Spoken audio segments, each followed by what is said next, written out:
हेला जिस पावर का यूज करती थी या फिर गौर जिस पावर का यूज करता था वो एक्चुअली में सिम्बियोटिक पावर ही थी। और ये सिम्बियोटिक पावर का एक्चुअली में एग्जिस्टेंस कहां से आया, आज हम इसी के बारे में बात करेंगे। ये सारे के सारे जो सिम्बियोटिक पावर्स हैं उन सब का गॉड नल है। कि नल जो है वो ऑल सिम्बियोट्स का गॉड है। वेनम और वेनम के जो बाकी सिम्बियोटिक भाई बहन हैं उनके बारे में अच्छे से बात करेंगे गाइस, और उनके देवता नल की बात भी करेंगे अच्छे से गाइस। तो ये वीडियो शुरू करते हैं। 2018 में नल को एक्चुअली में डॉडी गेट्स एंड रायन सिगमेंट ने क्रिएट किया था। तो कॉमिक्स में मार्वल के कई सारे मल्टीवर्स के डिस्ट्रक्शन और रीबर्थ हुए थे, जिसके after the destruction of the sixth incarnation of the Marvel universe Knull का जन्म होता है। नल 13.7 बिलियन ईयर से एग्जिस्ट करता था एक ऐसे प्राइमोर्डियल डार्कनेस में, जिसको अलग अलग नाम से भी लोग बोलते हैं, जैसे कि वॉइड है या प्राइमोर्डियल केओस है, ऐसे टाइप के भी नाम से ये जगह पॉपुलर है। देखो नल जो है प्राइमोर्डियल डार्कनेस में एग्जिस्ट तो करता है, लेकिन उसने प्राइमोर्डियल डार्कनेस बनाया नहीं था। नल ने जो ऑल ब्लैक बनाया था या फिर जो भी सिम्बियोट्स की आर्मी बनाई थी, जिसके बाद हेला को पावर्स मिली थी, और कार्नेज और वेनम और उसके जितने भी भाई बहन थे वो सब के सब इसी नल की वजह से ही एग्जिस्टेंस में आए थे।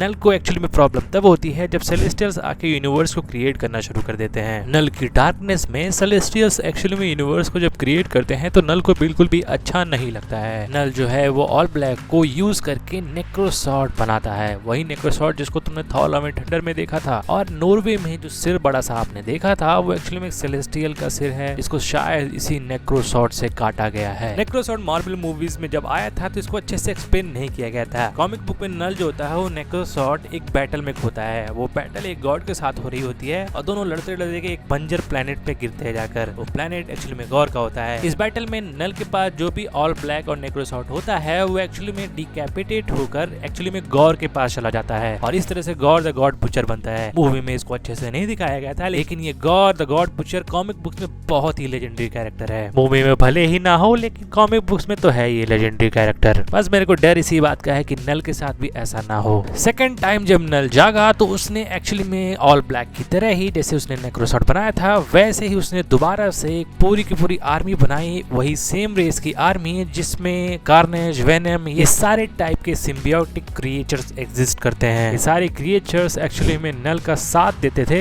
बैटल में, और एक टाइम पे ये सारे क्रिएचर्स नल के खिलाफ हो गए। इन सारे क्रिएचर्स ने मिलकर एक पूरा का पूरा वॉर्म बनाया, एक सर्कुलर स्फेरिकल वॉर्म, जिसके अंदर इन्होंने नल को कैद कर दिया। 1000 ऑफ द ईयर्स तक जो नल है वो इसी वॉर्म के अंदर कैद रहा। इसके बाद 2020 में king and black story line में कार्नेज का जो होस्ट था क्लेटस कैसिडी, उसने किसी तरह नल को रिजरेक्ट कर दिया था। नल उसके बाद अर्थ पे आया था और मार्वल के जितने भी सुपर हीरोज थे उन सब की अच्छे से धुलाई कर दी थी। यही वजह है कि नल एक बहुत ज्यादा पावरफुल कैरेक्टर है। प्राइमोर्डियल डार्कनेस को ही कंट्रोल कर सकता है, और चाहे तो पूरे के पूरे अर्थ को इसी प्राइमोर्डियल डार्कनेस से कवर कर देगा, और अर्थ पे एक भी सनलाइट की किरण भी पास करके नहीं आ सकती। लाइफ का नामो निशान ये बंदा चाहे चुटकियों में खत्म कर सकता है। हर तरह की इंजरी को ये हील कर सकता है। और जो ऑल ब्लैक जो उसने पहले बनाया था नेक्रोसॉर्ड, उस नेक्रोसॉर्ड का यूज करके जिस तरह से गॉर सारे गॉड्स को मार रहा था, ये इस बात का सबूत है कि नल कितना ज्यादा पावरफुल कैरेक्टर है। कॉमिक बुक में थॉर ने नल के ऊपर ब्रह्मांड का सबसे बड़ा थंडर स्ट्राइक मारा था, और उसको भी उसने सर्वाइव कर लिया था। हेला जिस सिम्बियोटिक पावर का यूज करती है वो उसको कहीं ना कहीं नल से ही मिली है। तो थॉर रैग्नारोक मूवी में हेला जिस तरह से थॉर के सबसे बड़े थंडर स्ट्राइक को झेल लेती है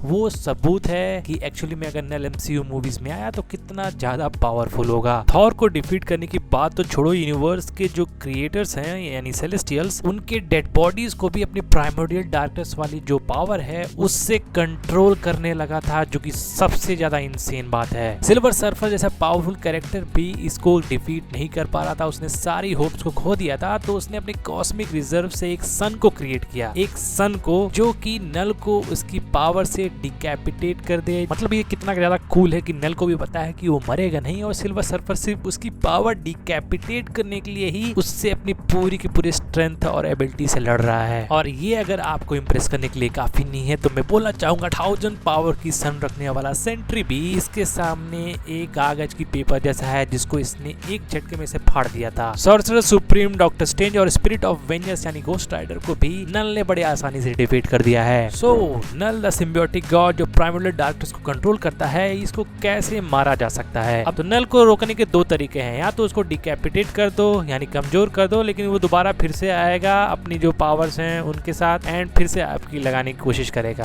तो उसको मारने के लिए आपको चाहिए एनिग्मा फोर्स की, और एनिग्मा फोर्स जो है अगर आपके पास है तो आप एक्चुअली में नल को डिफीट नहीं एक्चुअली मार सकते हो, इरेज कर सकते हो आप इस पूरे के पूरे यूनिवर्स के एग्जिस्टेंस से। 2020 के king and black story line में एडी को ये एनिग्मा फोर्स मिली थी, जिसके बाद वो कैप्टन यूनिवर्स बना था और उसने नल को इस पूरे एग्जिस्टेंस से ही इरेज कर दिया था। तो वेनम का होस्ट हमारा एडी काफी इंपॉर्टेंट रोल प्ले कर सकता है एमसीयू की आने वाली मूवीज में। मुझे लगता है कि हो सकता है एमसीयू के साथ क्रॉसओवर करके ये जो स्टोरी लाइन मैंने बताई है आपको, इसको अच्छे से लोग दिखा सकते हैं मूवीज में। अगर दिखा दिया तो मजा आ जाएगा। इटर्नल मूवी में आयरिशम द जज को जब दिखाया गया था तो उसके शरीर के ऊपर भी चोट के निशान पाए गए थे, और गार्डियंस मूवी में जो एक कटा हुआ सिर हमें दिखाया गया था, ये हिंट देता है कि एक्चुअली में जो सेलेस्टियल्स है उनका किसी न किसी के साथ वॉर चल रहा है, लड़ाई चल रही है, और उसी फाइट में इस इटर्नल की मौत हुई होगी। इटर्नल्स किसके साथ फाइट कर रहे हैं ये अभी पता नहीं चला है, लेकिन ओवरऑल मेरे को ऐसा लगता है कि आगे चल के हो सकता है नल और सेलेस्टियल्स का ये जो भी कुछ हो रहा है इन सब का कंक्लूजन मिलेगा। मेरे को लगा था कि नल हो सकता है एमसीयू में मर चुका है, नल एग्जिस्ट नहीं करता, लेकिन नल को इन्होंने दिखा दिया, बूदा है इनके अंदर। सोनी वालों को मानना पड़ेगा क्योंकि ये नल जो है ना, ठीक है, ये बहुत बड़ी बात है। अगर इसको आप मूवी में दिखा रहे हो बस मैडम वेब वाला हाल ना हो जाए, बिकॉज वेनम को दिखाने के लिए काफी ज्यादा मतलब कॉन्सेप्चुअली स्क्रिप्ट को अच्छा होना पड़ेगा, लेकिन